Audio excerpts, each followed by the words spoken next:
Jamais je n'aurais pensé être la millionième utilisatrice. Et c'est quand même arrivé.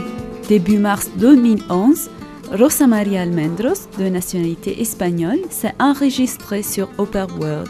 Elle était la millionième utilisatrice. Nous lui avons rendu visite en mai. C'était à Simancas, un petit village à 200 km au nord-ouest de Madrid. Passons aux présentations. Voici la famille de Rosa, son mari Israël et leurs 2 filles Isia et Edurne. Et voici Lisa, leur fille au père venant d'Autriche.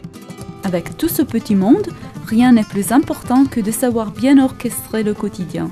Lisa vit depuis 11 mois déjà dans sa famille d'accueil espagnole. Elle est devenue un membre de la famille à part entière. Edurne, la plus jeune, le dit elle-même, ainsi que les parents d'accueil. Ce qui nous plaît dans le fait d'accueillir un jeune au père chez nous, c'est qu'il y a toujours quelqu'un de présent, en qui tu peux faire confiance et qui t'aide. Nous n'avons pas de famille à Valladolid.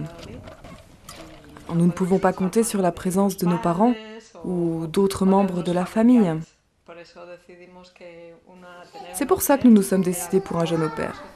C'est exactement ce qu'il nous fallait. Lisa est très joyeuse. Elle est responsable et elle s'occupe très bien des enfants. Ce qui compte le plus pour nous, c'est que nos enfants l'aiment beaucoup. Pour moi, l'essentiel, c'est que les enfants se sentent vraiment à l'aise avec elle. Le matin, quand Isia et Edurne sont à l'école ou à la maternelle, elle va à Valladolid pour prendre un café, se promener et découvrir la ville.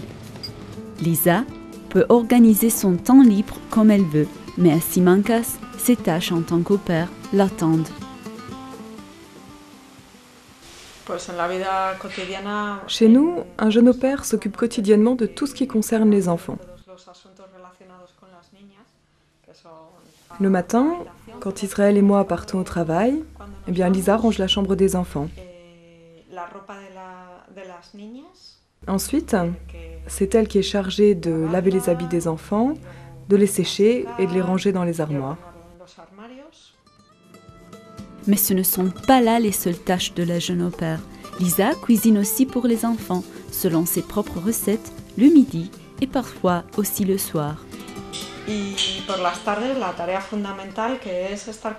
Le soir, sa tâche principale est d'être avec les enfants et de veiller à ce que tout se passe bien.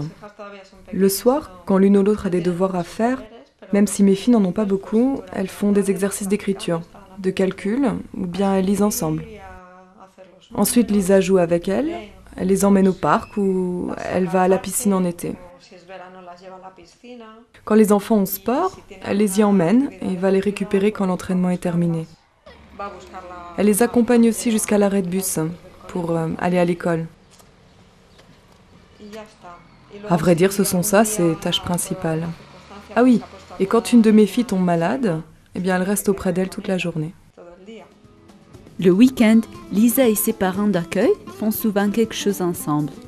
Un tour en vélo dans les environs, par exemple. Cela nous plaît beaucoup que nos jeunes au pair aient l'occasion de faire connaissance avec la culture et les traditions espagnoles chez nous. C'est vraiment sympa. Nous les transmettons avec plaisir parce que nous sommes nous-mêmes amoureux de l'Espagne. Nous essayons de transmettre la culture espagnole avec autant de joie qu'elle nous en procure en vivant ici. Tous les jeunes au pair qui sont venus chez nous jusqu'à maintenant, Lisa y compris, se sont vraiment attachés à l'Espagne.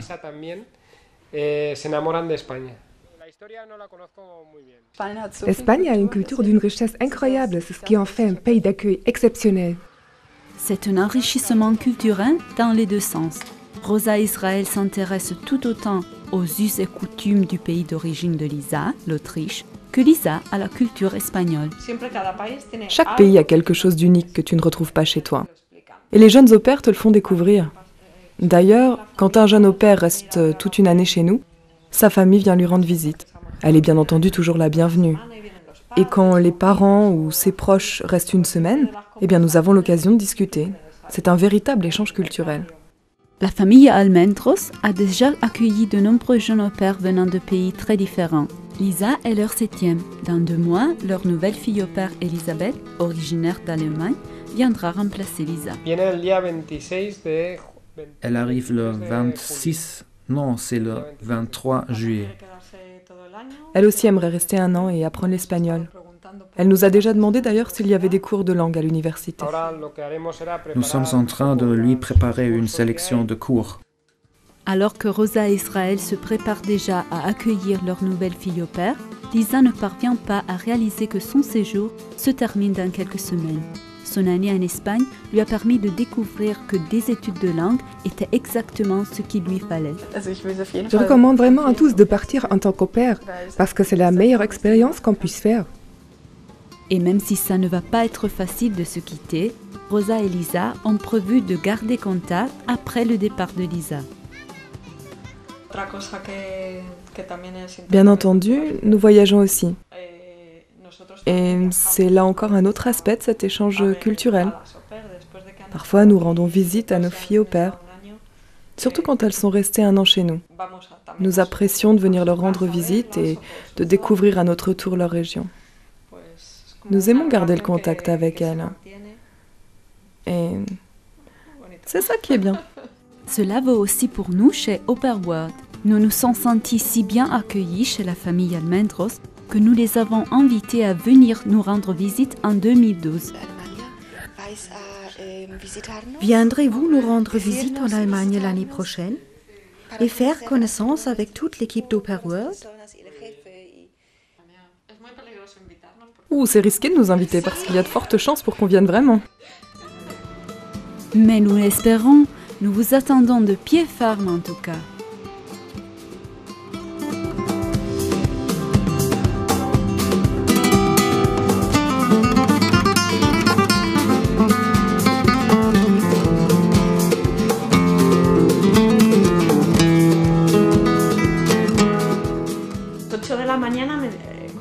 Un matin, alors que j'étais sur le pas de la porte, prête à partir au travail, tu m'as crié « Je t'ai inscrite sur Au Pair World ».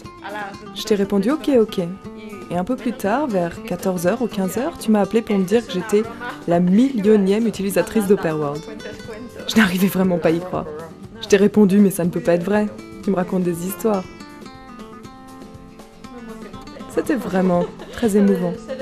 Être la 1 000e utilisatrice. Ça n'arrive que dans les films. Je pensais que cela n'arrivait jamais dans la vraie vie. En tout cas, c'était une bonne idée.